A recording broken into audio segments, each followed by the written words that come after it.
d'abord le plaisir de vous voir et ma reconnaissance pour tous ceux qui ont permis cette réunion. Cet événement se tient dans un lieu qui a déjà accueilli la formation portée par Tech for Life et Kairos sur les comptabilités écologiques, parce que Tech for Life, depuis 3 ans, a développé une analyse, une veille et une acculturation pour les acteurs sur les sujets de, on va dire, mesure des empreintes et traduction dans les outils de pilotage des organisations de façon à être opérationnel. On ne peut plus aujourd'hui rester dans des choses trop vagues et insuffisamment transformatives. Chers amis, mobilisés pour sauver le futur, ou plutôt pour rendre visibles les valeurs nécessaires à l'avenir et faire en sorte que ces valeurs soient reconnues. Nous voici rassemblés pour la fête à Pigou. C'est une grande joie que je partage avec toute l'équipe de Tech for Life qui a conçu pour vous un événement au programme ambitieux. C'est aussi l'aboutissement d'une coopération assez épatante avec nos 12 partenaires et sponsors que je remercie chaleureusement. Et je voudrais ici les nommer sans les oublier aucun. Le C3D, dirigé par Fabrice Bonifay, que vous verrez cet après-midi, Auré, où intervient Sylvie Gillet, que vous verrez ce matin dans la 3e table ronde, le campus des transitions, dirigé par Cécile Renoir, que vous verrez cet après-midi, WeShare, présidé plus exactement par Toufik Valipouram, qui va animer la session, la plénière immédiatement après ma présentation. Le Printemps écologique, Entrepreneurs d'avenir, dirigé par Jacques Huybrecht, avec qui nous avons publié le manifeste pour refonder le progrès dans une réconciliation avec le vivant. Et les médias que sont Up Magazine, qui publie ce matin un article assez intéressant, et je vous invite à le regarder, publié, dont l'auteur est Jean-Paul Carsanti, économiste et cofondateur de Tech for Life. La Info Durable, qui est aussi partenaire Mediatico, et Impact Production. Et nos 2 sponsors que sont Bouygues et la structure associative, mais rattachée à 2050, qui s'appelle 2050 Commons, puisque cet investisseur très original, dirigé par Marie Eklund, que vous verrez cet après-midi, a décidé de prévoir un avenir fertile en contribuant au commun. Voici donc, vous voyez, une assise solide qui nous a permis d'être étayés véritablement par une énergie qui est évidemment très contaminante. Il n'y a pas que les virus qui sont contaminants. Alors ce nom bizarre de fête à Pigou, d'où est-ce que ça nous vient? J'imagine que vous savez maintenant que ce Pigou est un économiste anglais, Arthur Cecil Pigou, Cécile Arthur Pigou d'ailleurs, qui est d'ailleurs un auteur très cher à Emmanuel Macron, figurez-vous. J'ai appris ça récemment. Cet homme est à l'origine du principe pollueur-payeur, posé comme solution pour traiter les effets collatéraux du développement industriel. Vous savez, c'était ces petites escarbilles des trains qui posaient problème puisque ça mettait le feu au champ, c'est un peu gênant, et qu'on appelait à l'époque externalités, tous ces problèmes. Aujourd'hui, c'est juste je vais citer une externalité, 9 millions de morts par an dans le monde dues à la pollution. Externalité. Alors il y a un petit problème, il y a un très gros problème même, puisque les assureurs nous disent que ce risque industriel devenu systémique n'est pas assurable dans un monde à 4 degrés. Où sommes-nous si vous avez des acteurs qui ne marchent plus dans la combine, si je puis dire?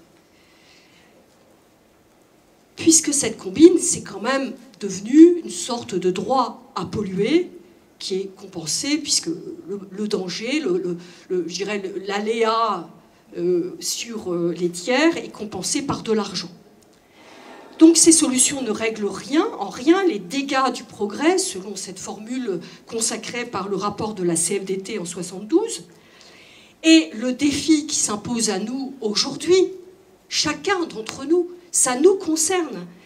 Eh bien ce défi, c'est la nécessité absolue d'arrêter de polluer, de stopper les émissions de gaz à effet de serre, d'en finir avec la destruction des écosystèmes et de la nature. Ces espaces gorgés de vie qu'on transforme en parking, comme aime à le rappeler Aurélien Barraud. Bref, l'injonction incontournable qui s'impose à nous est bien de maintenir la Terre habitable.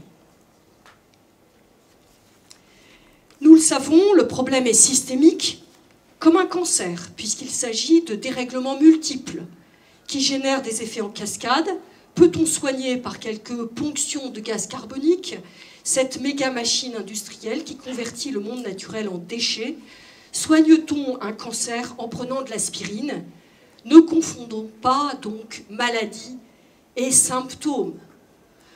Notre propos ici est de s'occuper de la maladie que nous devons traiter à un niveau social, à un niveau politique, et non pas dans des arrangements d'acteurs économiques qui ne passent pas par notre avis de fabricants collectifs de la valeur et de la protection des communs.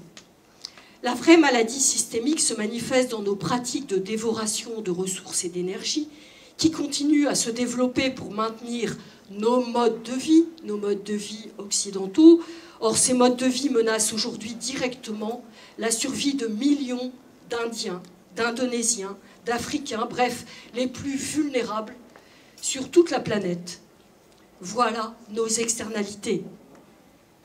C'est donc une affaire de solidarité face aux bouleversements engendrés par nos pratiques.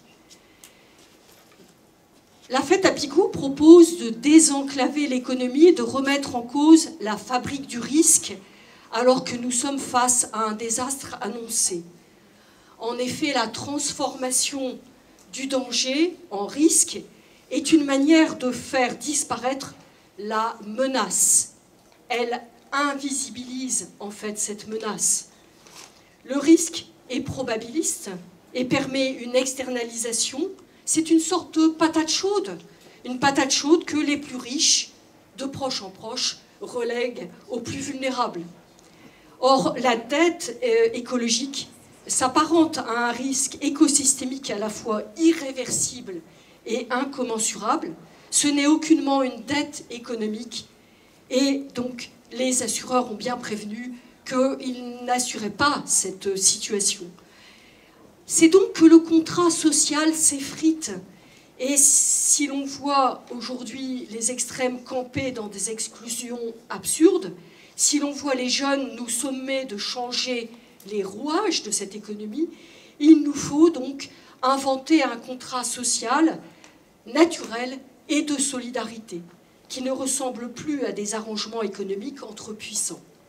Nous avons à remettre en cause quantité de référentiels pour générer de nouveaux cadres juridiques, comptables, réglementaires, fiscaux, etc.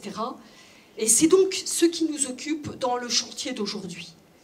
Le programme que nous avons conçu pour vous adresse tous les défis qui se posent dès lors que nous voulons sortir de ce système destructif et réorganiser nos priorités afin de passer en régime de soutenabilité. J'en viens à notre programme.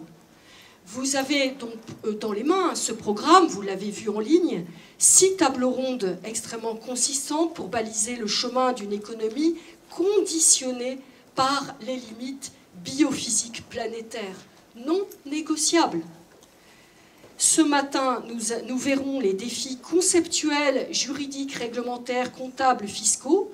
Cet après-midi, avec les 3 tables rondes suivantes, nous aborderons les chemins ou réponses qui s'offrent à nous, modèles d'entreprise contributive, économie territoriale et de solidarité, répartition des risques de transition, investissement pour des projets éco-compatibles.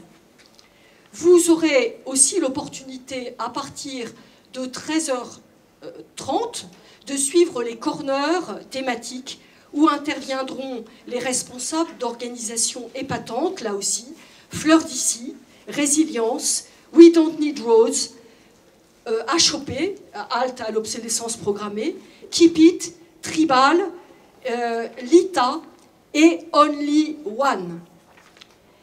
Et puis, en toute fin de journée, à 18h30, une expérience tout à fait inédite, puisque nous avons créé, pour cette journée, une fresque des coûts cachés. C'est donc un exercice pour nous sensibiliser à tout ce que nous ne payons pas, toutes ces factures carbone, biodiversité, dégâts sur les eaux, dégâts sur l'air, que nous ne payons pas, ou même artificialisation des sols. Nous allons aussi pouvoir jouer au cours de cette journée avec un quiz qui va vous être proposé. Et je vais donc maintenant passer la parole à notre maître de cérémonie, en la personne de Jean-François Simonin. Merci beaucoup Jean-François d'être avec nous pour cette journée. Jean-François est fondateur de l'Institut du temps long, parce qu'effectivement, dans ces défis, le rapport au temps est un enjeu capital. Jean-François est économiste, il a fait une thèse en philosophie, donc c'est quelqu'un qui a une très large expérience de ces sujets. Il va donc introduire les différentes tables rondes. Je te donne le micro et je te remercie infiniment.